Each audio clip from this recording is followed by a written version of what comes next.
Hey everyone, welcome to Strategic Observer.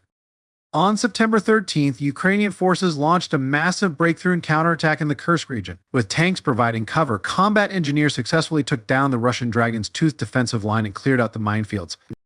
After that, Ukrainian troops moved west towards Tekyano and pushed into Veselo from the east, aiming straight for Sukhanovka. Over a sprawling 2,000 square kilometers between the Ukrainian border and the Sime River, 8,000 Russian soldiers found themselves split by two Ukrainian brigades. The Russians faced a tough choice: retreat or get captured. An advisor to the Kursk governor said the night of the 13th was a nightmare for Russian troops, with Russian media filled with sorrow and despair. Up north in Kursk, the elite Russian 51st Airborne Division sent out 14 tanks and armored vehicles to attack Lyubovka. But the Ukrainian Naval Infantry 501st Battalion held their ground brilliantly, dealing heavy losses to the Russians. They destroyed at least 5 BMDs, 1 tank, and 1 armored vehicle, forcing the Russian troops to pull back. The defeat on Kursk's northern front quickly spread to the rear. To avoid more losses, some Russian conscripts tried to retreat but were mistakenly identified as Ukrainians and attacked by local Russian security forces and the FSB. Dozens could be hurt in these clashes. Back in Ukrainian territory, the Russian 15th Motorized Rifle Brigade and the 1st Slavyansk Brigade have pulled out of Pokrovsk. Russian attacks in the area have dropped significantly, and the front lines have moved back to Selidov.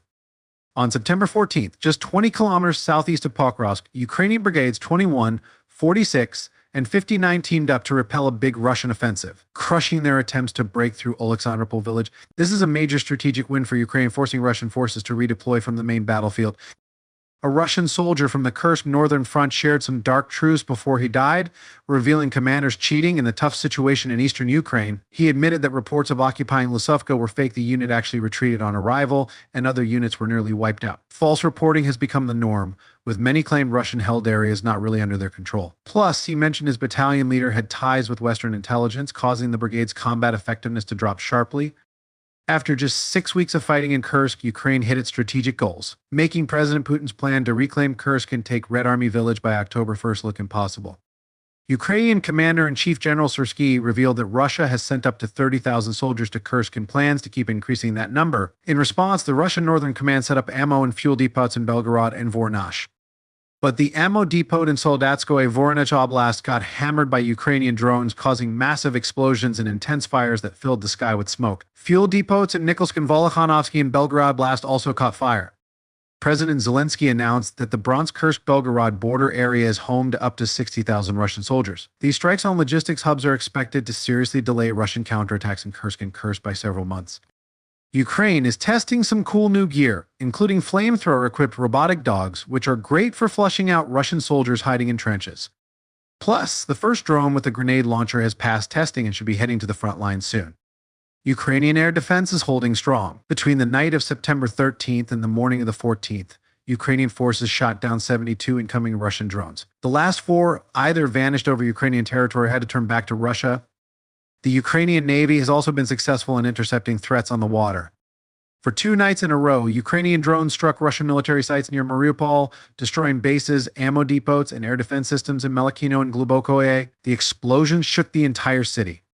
On September 13th, 103 Ukrainian heroes were successfully brought back home. These include elite members from the 36th Naval Infantry Brigade, Azov's 12th Marine Special Ops Battalion, the Defense Ministry's Intelligence Directorate, the Security Service of Ukraine, and other key units.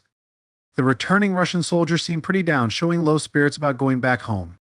If Russian forces can't make major progress by September 20th, their resources and manpower might run dry, putting them in a tough spot to keep fighting. Russia has officially told the United Nations that any NATO long-range missiles Ukraine uses on Russian territory will be seen as NATO declaring war on Russia. Putin's bold statement raises questions: is he really ready to escalate or just bluffing? If he acts, there's worry that China's President Xi Jinping might get dragged into the conflict. Reuters reports that with direct help from China, Russia has been producing a new long-range suicide drone, the Garpia A1, since last year. These drones are now widely used in Ukraine, thanks to Chinese companies supplying aviation engines and other key parts. The Garpia drones use L550 E2-stroke engines made by Xiamen Linbaha Aviation Engine Company, originally developed by a German firm but now built in China.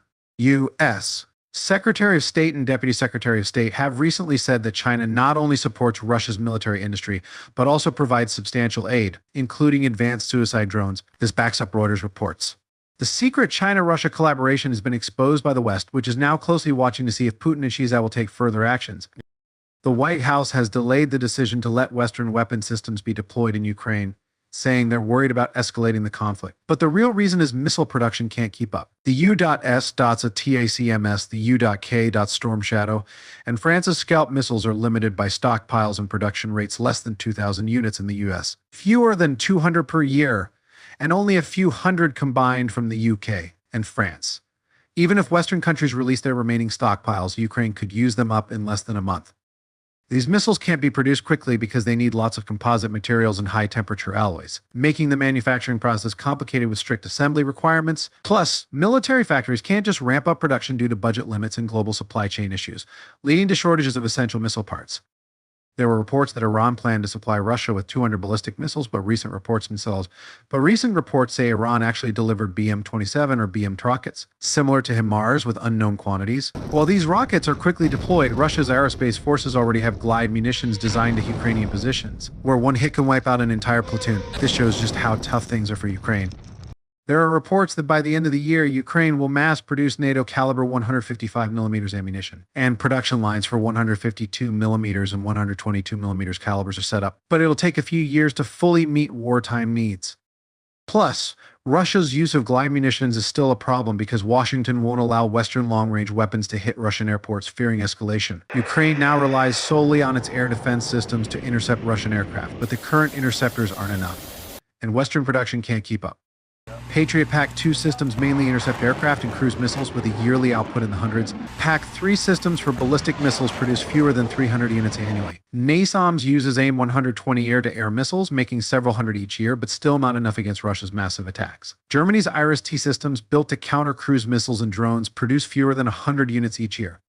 Even if the US and Europe decide to boost interceptor production significantly, it would take at least 2 years for Western industries to ramp up.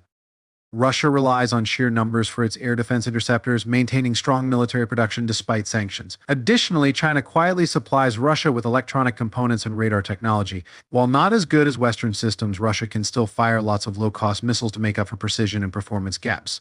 Russia, with China's help, has boosted its drone and air defense capabilities, while NATO and the UC are struggling with weapon deployment and production. Ukraine has improved its military production with international support, but fully countering Russian offensives will take more time and resources. The future depends on the strategic moves and actions of all sides involved. That's it for today's Strategic Observer. If you enjoyed our show, don't forget to like, follow, and share. See you next time.